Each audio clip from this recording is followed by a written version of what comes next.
Everyone, welcome back to my YouTube channel GS by Priyanka. और आज की इस क्लास में हम करेंगे 19 जुलाई के शिफ्ट 3 के जीके पीवाईक्यू का सोल्यूशन, जो कि सीजीएल 2023 टियर 1 में पूछा गया था।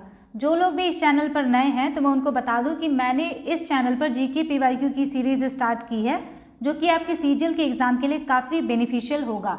जो लोग इस चैनल को पहले से फॉलो कर रहे हैं उनका ये रिक्वेस्ट था कि CHSL 2024 के क्वेश्चन या फिर रिसेंट में जो भी एग्ज़ाम हुए हैं उनके क्वेश्चन भी मैं इसमें इंक्लूड करूं।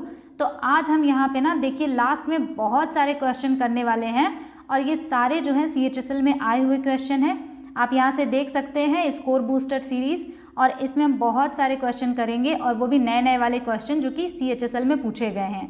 इसको करने के बाद हम करंट अफेयर्स के भी 5 क्वेश्चन करते हैं, जो कि बहुत ज़्यादा इंपॉर्टेंट करंट अफेयर्स होते हैं, मैं वही कराती हूँ। तो आपके लिए ये सीरीज़ काफ़ी बेनिफिशियल होगी। तो आपको ये पूरी सीरीज़ देखनी है और आपको बिल्कुल टेंशन नहीं लेना है नोट्स बनाने की। आप मेरे टेलीग्राम चैनल पर जाकर इसका PDF डाउनलोड कर सकते हैं। तो चलिए स्टार्ट करते हैं क्वेश्चन नंबर 1 से। क्वेश्चन नंबर 1 है, what is the percentage composition of the element of H2SO3। Hindi वाले स्टूडेंट्स बोल रहे थे कि मैम हिंदी में भी क्वेश्चन लेके आइए, पर ये सब हिंदी में टाइप करने में ना बहुत ज़्यादा टाइम लग जाता है और मेरे पास उतना टाइम रहता नहीं है, तो मैं हिंदी का यूज़ इसमें ज़्यादा करूँगी। आपको कोई प्रॉब्लम नहीं आएगी, आप इसको देख सकते हैं। देखिए पहला क्वेश्चन यही पूछ रहा है ना कि H2SO3 तत्व का प्रतिशत संगठन कितना है, यानी कि इसमें हाइड्रोजन कितने परसेंट है, सल्फर कितने परसेंट है और ऑक्सीजन कितने परसेंट है। तो इसको आप ऐसे निकाल सकते हैं ना, पहले आप इसका मॉलिक्यूलर मास निकालिए। 2 हाइड्रोजन है और हाइड्रोजन एक जो होता है उसका मास होता है 1, प्लस सल्फर का कितना होता है, क्योंकि एक ही सल्फर है। उसके बाद यहाँ पे ऑक्सीजन 3 है और एक ऑक्सीजन का जो मास होता है वो होता है 16। टोटल आप इसको प्लस करेंगे तो 82 आएगा।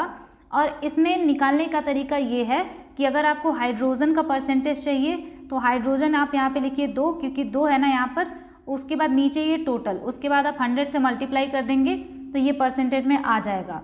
तो राइट आंसर है यहाँ पे डी वाला। हाइड्रोजन इसमें 2.5% होगा, सल्फर इसमें 39% और उसके बाद ऑक्सीजन 58.5%। तो इसको आप ऐसे निकाल सकते हैं, मैंने तरीका बता दिया आपको। तो अगर क्वेश्चन दूसरा भी पूछा जाता है तो आप आराम से मॉलिक्यूलर मास निकाल के कर लेंगे, बस आपको इसका एटॉमिक नंबर याद होना चाहिए। अगला क्वेश्चन है, which is the correct sequence of lakes according to depth from maximum to minimum. अब यहाँ पे क्वेश्चन पूछ रहा है कि गहराई के अनुसार अधिकतम से न्यूनतम तक झीलों का सही क्रम कौन सा है। तो देखिए सबसे पहले कह रहा है कि कौन सा सबसे गहरी झील है। ऑप्शन सी यहाँ पे राइट आंसर हो जाएगा। बैकाल लेक जो है वो सबसे ज़्यादा डीपेस्ट है।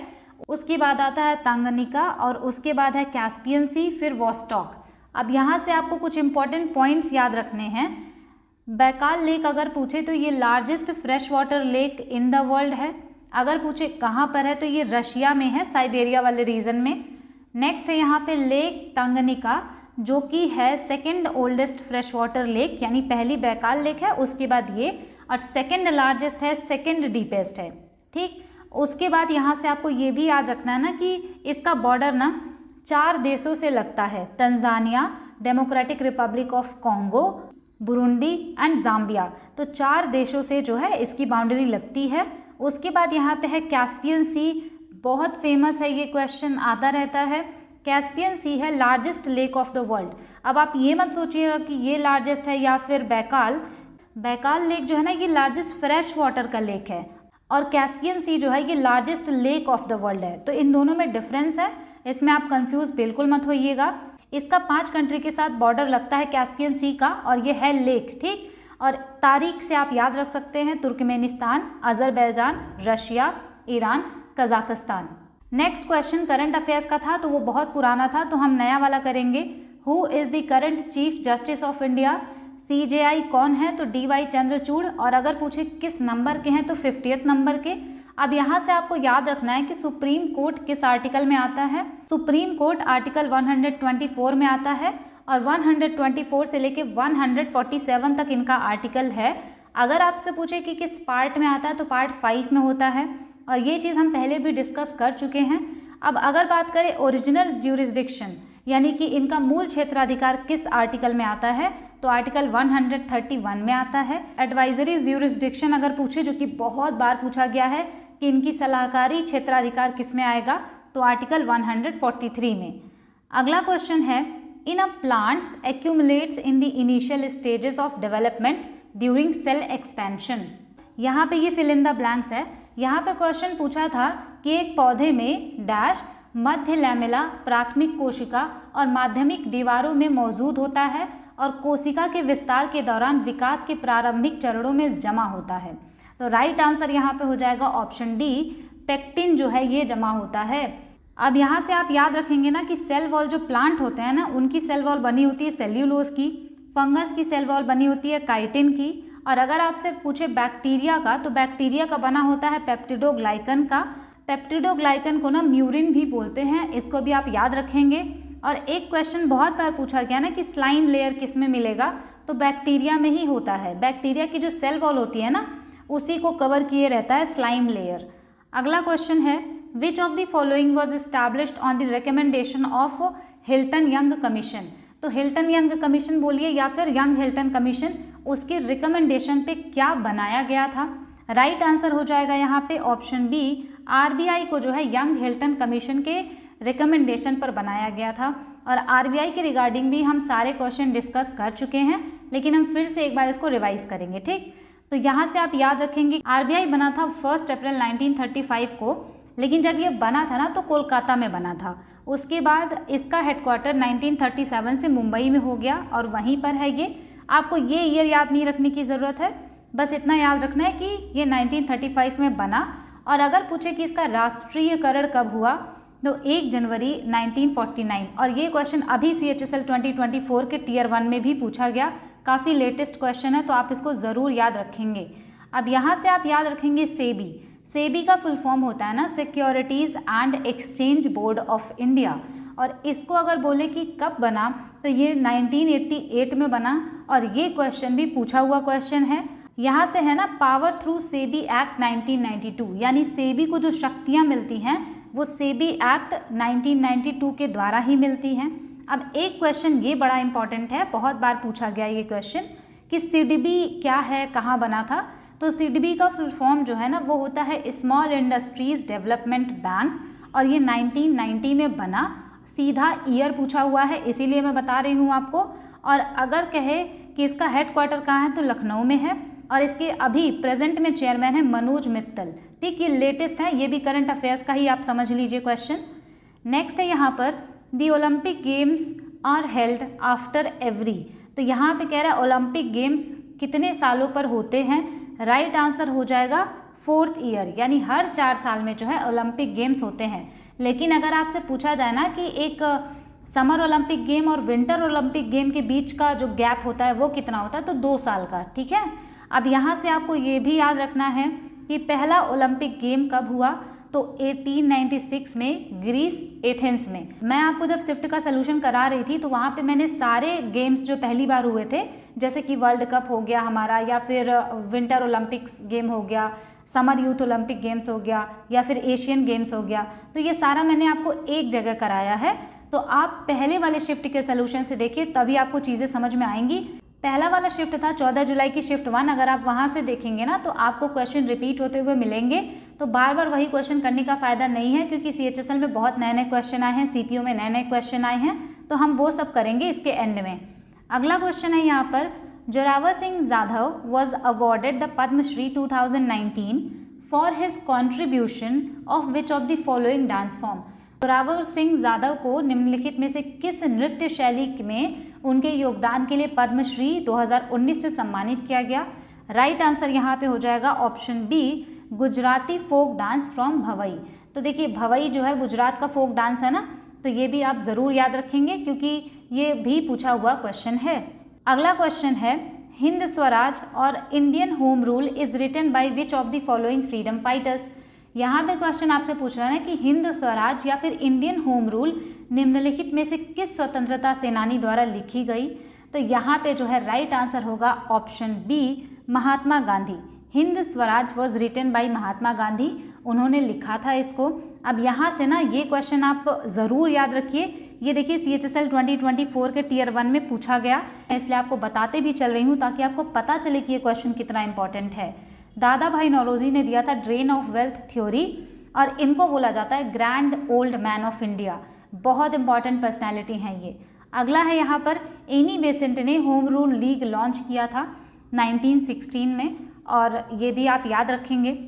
अगला क्वेश्चन है who among the following won the Padma award for the year 2023 for his efforts on S&T based innovative ways of creating Naga folk music. अब यहाँ पे कह रहा है आपसे कि निम्नलिखित में से किसने नागा लोक संगीत बनाने के लिए S&T आधारित अभिनव तरीकों पर अपने प्रयासों के लिए वर्ष 2023 में पद्म पुरस्कार जीता। राइट आंसर यहाँ पे आपका हो जाएगा ऑप्शन ए, मोआ सुबोंग। ये क्वेश्चन इसलिए कराया मैंने क्योंकि 2023 का ही है, तो 2024 वाला जो एग्ज़ाम होने वाला है CGL का, तो उसमें 2023 के क्वेश्चन पूछे जाएंगे, तो इम्पॉर्टेंट क्वेश्चन है ये भी। अगला क्वेश्चन है यहाँ पर the total number of medals won by India in Paralympic 2020 was. अब इससे देखिए CGL CHSL सब में 2-2 3-3 बार क्वेश्चन रिपीट हुआ है, क्योंकि मैंने CHSL का सोल्यूशन भी कराया है 2023 वाला भी, तो उसमें भी पूछा गया। अब यहाँ पे कह रहा है कि पैरालंपिक 2020 में भारत द्वारा जीते गए पदकों की कुल संख्या थी। राइट आंसर हो जाएगा ऑप्शन डी, टोटल इंडिया ने जो है 19 मेडल जीते थे। और ये क्वेश्चन पूछा गया था ना कि इंडिया किस रैंक पे था, तो राइट आंसर यहाँ पे था इंडिया की रैंक पैरालंपिक वाले में थी 24th रैंक थी इंडिया की। और ये मैंने आपको बताया है, फर्स्ट था चाइना, सबसे ज़्यादा मेडल जो है चाइना ने जीते थे। नेक्स्ट क्वेश्चन है यहाँ पर Amatya the Saptanga theory of Kautilya denotes which of the following. Kautilya जो है ना, जिनको चाणक्य बोलते हैं, उन्होंने साप्तांग सिद्धांत दिया था, तो उसी में कह रहा है कि अमात्य किसको बोलते थे, तो राइट आंसर हो जाएगा बी, मिनिस्टर एंड ऑफिशियल्स, यानी कि मंत्री और अधिकारी को अमात्य बोला जाता था। एक बार क्वेश्चन ऐसे पूछा हुआ है कि साप्तांग थ्योरी दी किसने थी, तो चाणक्य ने दी थी, या फिर कौटिल्य उन्हीं का नाम है, और विष्णुगुप्त भी उन्हीं का नाम है। अगला क्वेश्चन है which 5-year plan emphasised on the development of industries and industrial base in India. यहाँ पे क्वेश्चन पूछा है कि किस पंचवर्षीय योजना में भारत में उद्योगों एवं औद्योगिक आधार के विकास पर बल दिया गया। ये क्वेश्चन मैंने आपको बताया था, जहाँ पे मैंने सारे 5-year प्लान डिस्कस किए थे कि सेकेंड 5-year प्लान में जो है 3 स्टील प्लांट्स सेटअप हुए थे इंडिया में, तो जाहिर सी बात है इंडस्ट्रीज पे फोकस जो है हमारा सेकेंड 5-year प्लान में था, तो राइट आंसर हो जाएगा सेकेंड, दूसरा जो 5-year प्लान था उसमें। अब देखिए सेकेंड 5-year प्लान ना 1956 से लेकर के 1961 तक था। CHSL 2024 टीयर 1 का कम से कम अभी मैंने 5 जुलाई तक के पेपर एनालिसिस किए हैं और उसके क्वेश्चन मैं इकट्ठा कर रही हूँ, और उसमें सेकेंड 5-year प्लान से स्टेटमेंट बेस्ड या फिर ऑप्शन बेस्ड 3-4 बार क्वेश्चन रिपीट हो चुका है। तो सेकेंड 5-year प्लान जो था ना, ये PC महलनोबिस मॉडल पर बेस्ड था, यही वाला क्वेश्चन पूछा गया है और कई बार पूछा गया ये क्वेश्चन, बहुत इंपॉर्टेंट है। अगला यहाँ पर in which city of Assam is the tea festival celebrated. अब यहाँ पे कह रहा है कि असम के किस शहर में हर साल चाय महोत्सव मनाया जाता है। राइट आंसर हो जाएगा यहाँ पर जोरहट, बहुत इंपॉर्टेंट है, टी फेस्टिवल यहाँ पे मनाया जाता है।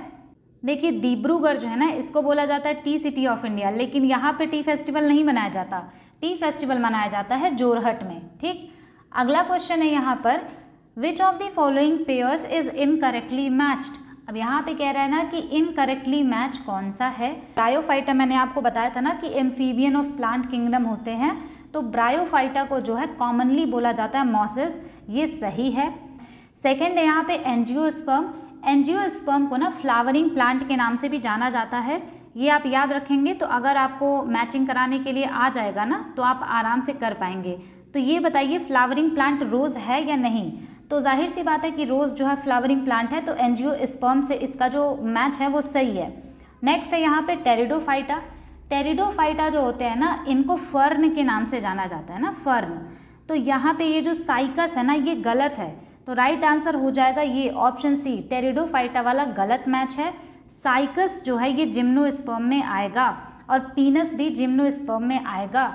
जिम्नोस्पर्म ना ऐसे ग्रुप ऑफ प्लांट होता है जिनमें सीड तो प्रोड्यूस होती है बट उनमें फ्लावर नहीं होता, और एंजियोस्पर्म में फ्लावर भी होता है। तो ये डिफरेंस आप याद रखेंगे तो आप आराम से आंसर मार्क कर पाएंगे। और ये जो है ना, आप एग्जाम्पल ज़रूर याद रखिएगा, पाइन, साइकस एंड पीनस, ये जिम्नोस्पर्म में आते हैं। इसके रिगार्डिंग बहुत सारे क्वेश्चन पूछे गए हैं, तो आप याद रखेंगे कि तीनों एग्जाम्पल जिम्नोस्पर्म का है। अगला क्वेश्चन है, India can be considered to be a country with demographic dividend due to. यहाँ पे आपसे क्वेश्चन पूछा है, भारत को डैश के कारण जनसांख्यिकीय लाभांश वाला देश माना जा सकता है। तो यहाँ पे इंडिया को जो है जनसांख्यिकीय लाभांश वाला देश क्यों माना जाएगा, क्योंकि हमारी जो पॉपुलेशन है ना, यूथ पॉपुलेशन बहुत ज़्यादा है।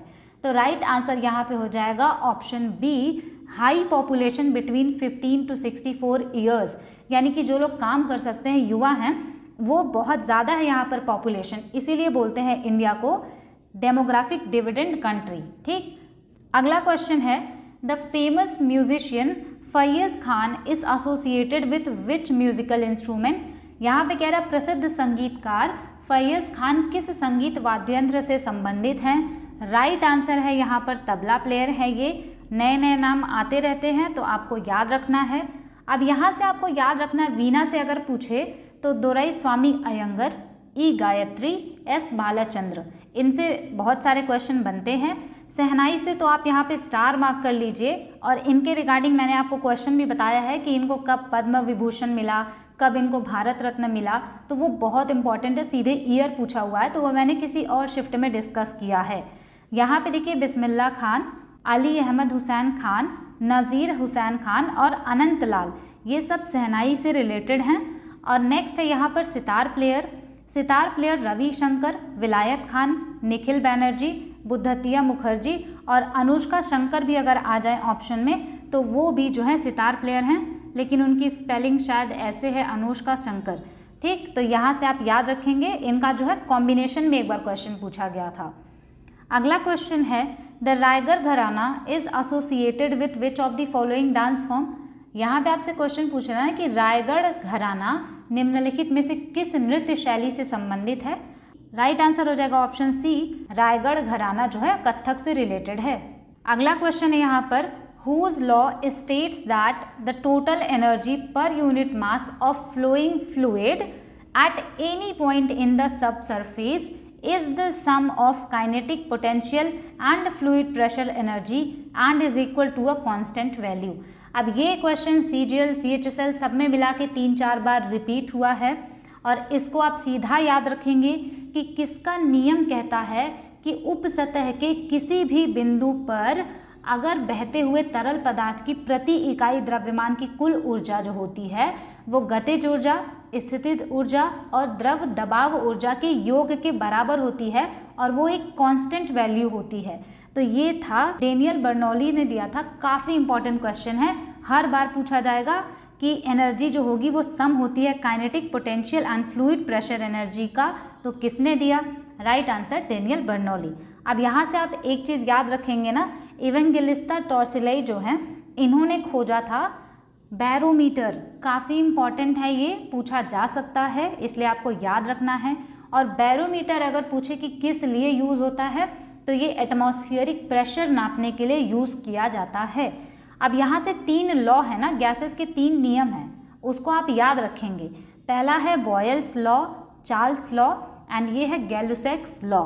बॉयल्स लॉ जो है इसमें इन्होंने कांस्टेंट रखा था मास, और ये क्वेश्चन CHSL 2024 टियर 1 का क्वेश्चन पूछा हुआ है कि बॉयल्स लॉ में किस चीज़ को कांस्टेंट रखते हैं, तो मास को कांस्टेंट रखा जाता है। सारे क्वेश्चन मैं आपको ईयर के साथ बता रही हूँ कि किस में आया है, और अगर आपको यकीन नहीं होता ना तो आप पेपर जाकर देख सकते हैं। ठीक, तो ये बॉयल्स लॉ जो है इसमें मास को कांस्टेंट रखते हैं, और किस ईयर में दिया गया इसको?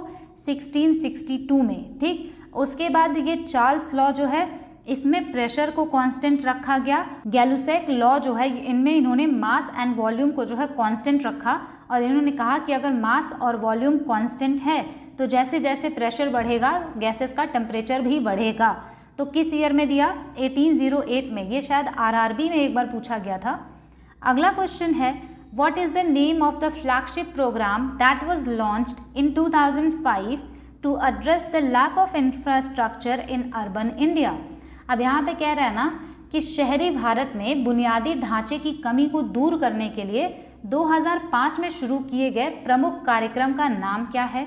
राइट आंसर हो जाएगा यहाँ पे option D, Jawaharlal Nehru national urban renewable mission. वैसे भी आप इसको ये अंदाज़ा लगा सकते हैं ना कि ये लाइवलीहुड है तो जीविका से संबंधित होगा। अगर आपको याद है Atal mission for rejuvenation and urban transformation, तो ये 2015 में आया, तो यहाँ पे 2005 वाला पूछा, 2 ऑप्शन आपके आराम से कट जाते, फिर 50-50% का चांसेस रह जाता। अब देखिए यहाँ से आप ये याद रखेंगे कि Amrut mission, Atal mission for rejuvenation and urban transformation, ये 2015 में आया। और आप ये भी याद रखेंगे NULM, national urban livelihood mission, ये 2013 में आया था। अगला क्वेश्चन और बहुत सिंपल क्वेश्चन है ये, the Indian constitution was adopted on which of the following dates. यहाँ पे कह रहा है कि भारतीय संविधान को निम्नलिखित किस तिथि को ग्रहण किया गया था। राइट आंसर हो जाएगा ऑप्शन ए 26 नवंबर 1949। और ये जो डेट है ना, ये संविधान की प्रस्तावना में भी लिखा हुआ है लास्ट वाली लाइन में, ठीक। तो अपनाया तो गया था इसको 26 नवंबर 1949 को, इसीलिए 26 नवंबर को मनाते हैं हम कॉन्स्टिट्यूशन डे, और ये भी इम्पॉर्टेंट है। अगला क्वेश्चन है, which state is also known as molasses basin which is made up of soft unconsolidated deposits. अब ये क्वेश्चन बहुत पुराना है और ये फिर से देखिए रिपीट हो गया। कह रहा है क्वेश्चन यहाँ पर, किस राज्य को मोलासिस बेसिन के नाम से जाना जाता है जो नरम और असंगठित निक्षेपों से बनी है। राइट आंसर यहाँ पे हो जाएगा ऑप्शन ए मिजोरम। जो भी माउंटेन वगैरह का इरोजन होता है, ये रॉक्स वगैरह का, तो उनके डिपोजिशन की वजह से, उनके जमा होने की वजह से ही ये मिजोरम बना है ना, तो इसलिए इसको मोलासिस बेसिन के नाम से जानते हैं। और ये सीजीएल में बहुत पहले पूछा गया था, आई थिंक 2018-19 के आसपास शायद ये पूछा गया था। अगला क्वेश्चन है, Abdul Razzaq an envoy from Persia came to Vijayanagar during the reign of whose rule. यहाँ पे कह रहा है कि अब्दुल रज़ाक जो कि पर्शिया के एक राजदूत थे, विजयनगर एम्पायर में आए थे, तो किसके शासनकाल के टाइम पर आए थे। राइट आंसर यहाँ पे हो जाएगा ऑप्शन डी देवराय सेकंड के टाइम पर। मैंने आपको बहुत पहले बताया था ना कि दुआरते बाराबोसा जो है वो आए थे कृष्णदेव राय के टाइम पे, तो वो भी पूछा जा सकता है, आप याद रखेंगे उसको भी। अगला क्वेश्चन है यहाँ पर, as per article 172 clause 2 dash of a state shall not be subject to dissolution. यहाँ पे आपसे क्वेश्चन पूछ रहा है कि अनुच्छेद 172 क्लॉज 2 के अनुसार किसी राज्य का डैश विघटन नहीं होगा। तो यहाँ पे स्टेट वाला पूछ रहा है ना, तो हाउस ऑफ पीपल और काउंसिल ऑफ स्टेट, ये तो लोकसभा राज्यसभा हो गए, इसको आप आराम से एलिमिनेट कर सकते हैं। पहला यहाँ पर लेजिस्लेटिव असेंबली विधानसभा बोलते हैं उसको, सेकंड यहाँ पर लेजिस्लेटिव काउंसिल जिसको कि विधान परिषद बोलते हैं। तो राइट आंसर हो जाएगा लेजिस्लेटिव काउंसिल को जो है विघटित नहीं किया जा सकता। यहाँ से आपको एक क्वेश्चन याद रखना है ना कि अगर लेजिस्लेटिव काउंसिल में मिनिमम पूछे कि कितने मेंबर्स होने चाहिए, तो 40 मेंबर्स तो होने ही चाहिए। ये वाला स्टेटमेंट बेस्ड क्वेश्चन पूछा गया था। अगला क्वेश्चन है, justice Indu Malhotra penned a dissenting opinion in which of the following landmark judgments. यहाँ पे कह रहा है ना कि न्यायमूर्ति इंदु मल्होत्रा ने निम्नलिखित में से किस ऐतिहासिक फैसले में असहमतिपूर्ण राय लिखी है। डिसेंटिंग मतलब उनसे एग्री नहीं करती हैं।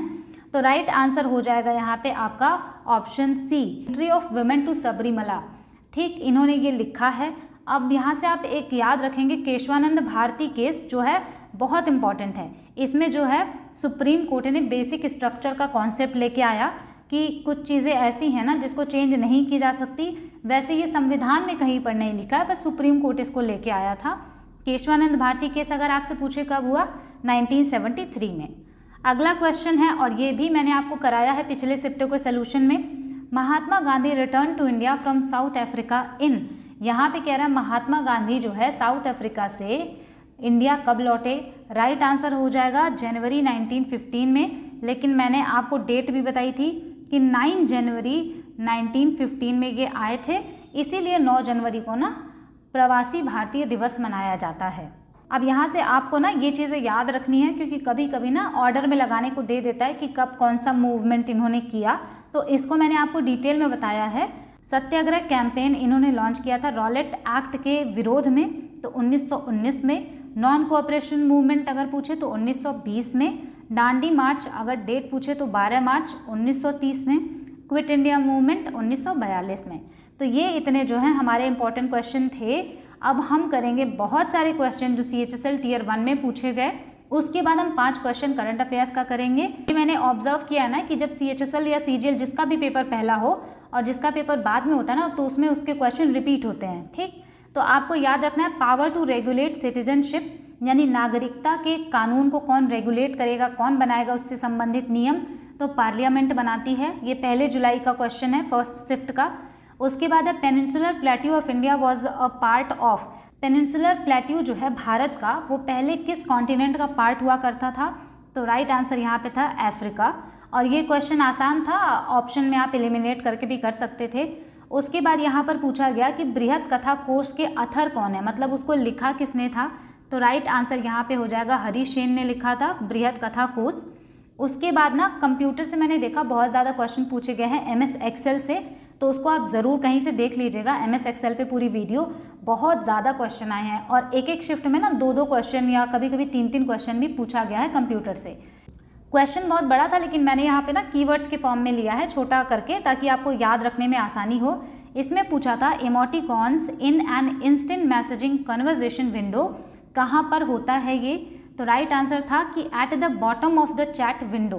ठीक, नेक्स्ट है यहाँ पर national institute of mountaineering and adventure sports जो है वो कहाँ पर लोकेटेड है? तो अरुणाचल प्रदेश में। उसके बाद ना ऐसा ऑप्शन में दिया था क्वेश्चन कि फाइनेंशियल ईयर 1 अप्रैल से कब तक होता है, तो ये दिया था और ये फिल इन द ब्लैंक्स में पूछा था कि 31 मार्च तक होता है। ठीक, और ये क्वेश्चन भी मैंने आपको पहले बताया है। फंडामेंटल राइट्स देखिए हर बार पूछा जाता है क्वेश्चन इससे, इस बार भी पूछा गया कि किस पार्ट में आएगा, तो पार्ट 3 में आता है मौलिक अधिकार।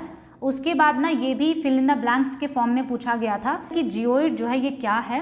तो शेप ऑफ द अर्थ, तो ये अर्थ का आकार है जिसको हम जियोइड बोलते हैं। ठीक, अगला क्वेश्चन ये भी कंप्यूटर से पूछा था कि average function is listed in the drop down menu of, कि एवरेज फंक्शन जो होता है वो कहाँ पर होता है? राइट आंसर हो जाएगा ऑटो सम फंक्शन। अगला क्वेश्चन है यहाँ पर balance of trade off a country पूछा था कि क्या होता है? तो किसी भी कंट्री का बैलेंस ऑफ ट्रेड जो होता है वो होता है इंपोर्ट और एक्सपोर्ट का डिफरेंस, यानी कि आयात और निर्यात का जो अंतर होता है ना, उसी को बोलते हैं बैलेंस ऑफ ट्रेड। ठीक, अगला क्वेश्चन ये पूछा था growth rate of India has been declining since, यानी भारत का ग्रोथ रेट जो है वो लगातार कम हो रहा है, कब से? 1981 से।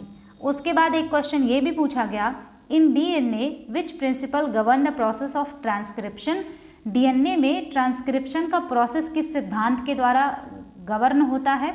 राइट आंसर था यहाँ पे द प्रिंसिपल ऑफ कॉम्प्लीमेंटेरिटी। देखिए ऐसे भी क्वेश्चन GS में आते हैं जो कि काफ़ी हाई लेवल के होते हैं या फिर आपने कभी सुना नहीं होता, तो ये सब आप प्रीवियस ईयर क्वेश्चन से ही डील कर सकते हैं। अगला क्वेश्चन पूछा है फर्स्ट स्टेट या यूनियन टेरिटरी जो कि 100% फुल्ली डिजिटल लिटरेट पंचायत बनी इंडिया में, तो राइट आंसर यहाँ का हो जाएगा केरला। और फिर उसके बाद पूछा था ना कि चेस बोर्ड में कितने स्क्वायर होते हैं? तो 64 स्क्वायर्स होते हैं। अगला क्वेश्चन था Johannes Nicolaus Bronsted and Thomas Martin Lowry propose the fundamental concept of acid and base in, ये ईयर पूछा था कि निकोलस और जो है मार्टिन, इन्होंने एसिड और बेस का जो फंडामेंटल कॉन्सेप्ट है वो किस ईयर में दिया? तो 1923। उसके बाद ये क्वेश्चन पूछा गया बादामी और Vatapi Chalukyas were the feudatories of, तो ये लोग किसके सब्जेक्ट थे या किसके अंडर में ये थे पहले? तो कदम्बाज के। ठीक, अगला क्वेश्चन, और ये तो मैंने आपको जब सोल्यूशन करा रही थी CHSL 2023 टियर 1 का तभी बताया था, और ये क्वेश्चन भी पूछा गया स्वर्ण जयंती ग्राम स्वरोजगार योजना, ये 1999 में आया। 1999 में ही भारत रत्न मिला था पंडित रविशंकर जी को, और ये क्वेश्चन भी पूछा हुआ है। अगला क्वेश्चन है default width of a column in MS Excel is, कह रहा है कि MS एक्सेल में बाय डिफॉल्ट जो कॉलम की चौड़ाई होती है वो कितनी होती है? तो 8 कैरेक्टर्स की। नेक्स्ट क्वेश्चन ये पूछा हुआ था zigzag movement of colloidal particle by Robert brown, इसमें ये क्वेश्चन पूछा गया जो कोलाइडल पार्टिकल होते हैं ना वो जिग-जैग मूवमेंट करते हैं, तो रॉबर्ट ब्राउन ने इसको जो है बताया था, तो किस ईयर में बताया था? तो 1827 में। अगला क्वेश्चन है according to NCRB 2016 to 2019 suicide cases due to unemployment increased by, यहाँ पे कह रहा है ना कि नेशनल क्राइम रिकॉर्ड ब्यूरो के हिसाब से 2016 से 2019 तक जो आत्महत्या के जो केसेस हैं ना बेरोजगारी की वजह से, वो कितने बढ़ गए? 24% का इंक्रीज हो गया, बहुत ज़्यादा है ये। नेक्स्ट क्वेश्चन पूछा गया था कि यूट्रोफिकेशन क्या होता है। तो यूट्रोफिकेशन का मतलब होता है ना जब बहुत ज़्यादा नाइट्रोजन वाटर में पहुंच जाता है जिसकी वजह से प्लांट और एल्गे बहुत ज़्यादा ग्रोथ करने लगते हैं, तो उसको बोलते हैं eutrophication. It happens when too much nitrogen enriches water causing excessive growth of plants and algae. अगला क्वेश्चन है Nehru institute of mountaineering is located at, ये 1 जुलाई के शिफ्ट 2 का क्वेश्चन है, नीचे वाला सारा। Nehru institute of mountaineering is located at, ये पूछा था कहाँ पर है, तो ये उत्तराखंड में। यहाँ पे जो क्वेश्चन हमने किए ना वो सारे इंपॉर्टेंट हैं, डेफिनेटली आपके शिफ्ट में इससे एक ना एक क्वेश्चन ज़रूर आएगा, बाकी ऊपर जो हमने क्वेश्चन किया वो भी आएगा। अब चलिए अब हम करते हैं करंट अफेयर्स की मोस्ट इंपॉर्टेंट क्वेश्चन, क्योंकि देखिए करंट अफेयर्स ना इतना बड़ा है, उसमें पढ़ाने को बहुत सारी चीज़ें हैं, लेकिन हमें करना उतना है जितना नीडेड है। अप्रैल और मई के करंट अफेयर्स जो है हम लोग ख़त्म कर चुके हैं 5-5 क्वेश्चन ही करते करते, और अभी मैं आपको जून 2024 का जो करंट अफेयर्स है वो यहाँ पे लेकर के आई हूँ 5 क्वेश्चन सबसे इंपॉर्टेंट। मैं आपको ये बता दूँ कि अगर सारे शिफ्टों का सोल्यूशन मैं आपको करा देती हूँ CGL के, अगर वो ख़त्म हो जाता है और अगर CHSL 2024 टियर 1 के क्वेश्चन बचे भी रहते हैं ना, तो उसका मैं अलग से वीडियो अपलोड कर दूँगी ताकि आपका कोई क्वेश्चन ना छूटे। अब यहाँ पे देखिए करंट अफेयर्स का पहला क्वेश्चन है, who von ICC T20 mains world cup 2024। ICC T20 mains world cup 2024 वाला किसने जीता? तो इंडिया ने जीता है और ये 2nd बार जीता है, ठीक। रनर अप पूछे अगर तो साउथ अफ्रीका रहा। प्लेयर ऑफ द सीरीज पूछ सकता है जसप्रीत बुमराह, रहमानुल्लाह गुरबाज, इन्होंने 281 रन्स बनाए सबसे ज़्यादा, और ये अफगानिस्तान के क्रिकेटर हैं, ठीक। इतना आप यहाँ से याद रखेंगे। अगला क्वेश्चन है, N Chandrababu Naidu became new chief minister of which state. Chandrababu Naidu किस राज्य के मुख्यमंत्री बने हैं अभी? राइट आंसर हो जाएगा आंध्र प्रदेश, और यहाँ से आपको याद रखना है आंध्र प्रदेश के गवर्नर S अब्दुल नज़ीर हैं। अगला क्वेश्चन है, Nagi and Nakti bird sanctuary are located in which state. तो ये बर्ड सैंक्चुरी लोकेटेड है बिहार में, और यहाँ से आपको याद रखना ना कि रामसर कन्वेंशन कब हुआ, कि पूरे वर्ल्ड में ना जो भी वेटलैंड्स हैं उनके लिए एक कन्वेंशन हुआ, रामसर कन्वेंशन उसका नाम दिया गया क्योंकि ईरान के रामसर सिटी में वो हुआ था। और कब हुआ था? 2 फरवरी 1971 में। रामसर कन्वेंशन 2 फरवरी को हुआ था, इसीलिए रामसर डे मनाते हैं 2 फरवरी को। और यहाँ से आपको याद रखना है कि इंडिया से अगर पूछे कि रामसर साइट कितनी हैं, तो 82 रामसर साइट्स हो चुकी हैं। मैक्सिमम तमिलनाडु से हैं 16 रामसर साइट, और उसके बाद 2nd नंबर पे मैक्सिमम यूपी से हैं 10 रामसर साइट्स, ठीक। अगला क्वेश्चन, और ये बहुत इंपॉर्टेंट है, who won PEN Pinter prize 2024। अगर आपसे पूछे कि पेन पिंटर प्राइज 2024 का किसने जीता, अरुंधति रॉय ने जीता। इनकी और भी बुक्स है ना, God of small things, the ministry of utmost happiness and ordinary person's guide to empire. और ये जो गॉड ऑफ स्मॉल थिंग्स है ना, इनके लिए इनको मिला था बुकर प्राइज़, और ये जो हैं फर्स्ट इंडियन हैं जिनको कि बुकर प्राइज़ मिला था 1977 में। तो बस आप इतना याद रखिए, first to win Booker prize, ठीक, क्योंकि बहुत ज़्यादा इंपॉर्टेंट है और क्वेश्चन पूछा जा सकता है। अब अगला क्वेश्चन यहाँ पे है, who has been appointed as the next secretary general of NATO. Ukraine और रशिया वॉर की वजह से नाटो जो है बहुत न्यूज़ में है, तो इसके सेक्रेटरी जनरल अभी नए नए बने हैं, मार्क रुट। तो ये आप याद रखेंगे। तो ये था आज के शिफ्ट का सोल्यूशन प्लस CHSL 2024 टियर 1 के क्वेश्चन, फिर उसके बाद हमने किया मोस्ट इंपॉर्टेंट करंट अफेयर्स। तो आज क्वेश्चन बहुत ज़्यादा हैं, लेकिन फिर भी हमें करना ही पड़ेगा क्योंकि ये सारे क्वेश्चन पूछे जा रहे हैं, तो आपको बहुत ज़्यादा इससे हेल्प मिलेगी। और आप जितना हो सके इस वीडियो को ज़रूर शेयर कर दीजिएगा। Thanks for watching, stay tune, keep learning, keep working hard.